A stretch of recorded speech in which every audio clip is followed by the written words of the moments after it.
All right, we're going to wrap up with flags. I know we've been talking about flags a lot, but there's one more use for them. I think it's kind of important, and it's important. All right, so here's what we want to do.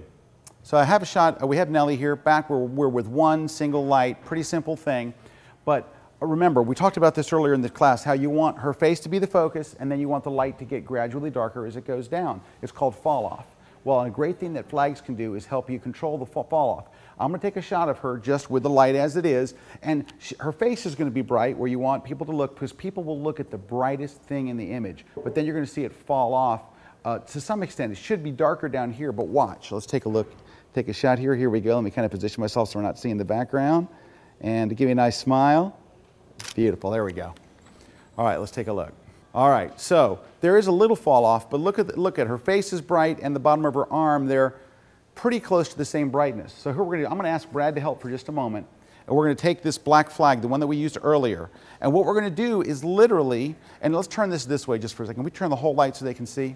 We're going to cut off, say, half of the light. We're just going to block it. So we're go-boing. We're putting this go-between. So only the light at the top. So it's going to light her up there, and it's going to fall off fast. So let's go ahead and turn that back. All right, now we're going to take 2 shots. So after I do the first one, can you hold the pose and can you move just a little this way? Perfect, because I'm having a hard time with that background. It's just a little too skinny of a background. Okay, here we go. Ready? All right, ready? Right there. All right, Brad, put the flag in. And same shot. All right, let's take a look. And look at the difference in fall off. Let me just go over here and show you. Look at the difference in fall off from there to there. It gets a lot darker. Look at, especially down right in here, where you can see it falls a lot darker. The shadows all get darker and the light falls off. Let's try it one more time. Brad, pull the flag up just a little higher this time, so just a little bit of the light gets through. There we go.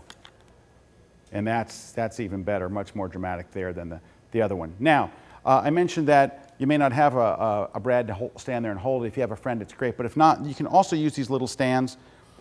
This isn't, it looks like a big heavy stand, but it's an inexpensive Westcott stand. But up the top here, they sell these little brackets that let you put a flag right into it. And so Brad's going to just pop it in there. He lets you rotate it anyway, make sure you don't hit your subject.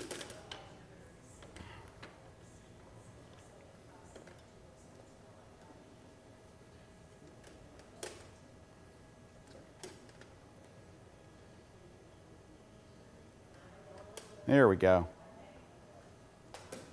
And then you can raise the actual height of the stand to whatever size you want to cut off part of the softbox like that. So it does the exact same job as a Brad. It's much less expensive than a Brad. It does not require food. Really, it's a better deal all the way around.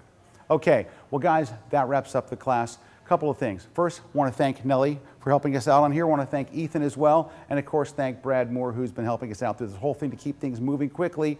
And I hope you guys have an idea now of the kind of things of what you can do, where to build your studio out next, how to be more flexible with your lighting, how to be efficient with your lighting, and how to finally get the kind of lighting looks that you want by being able to control your light and put it where you want it and have it look the way you want it to.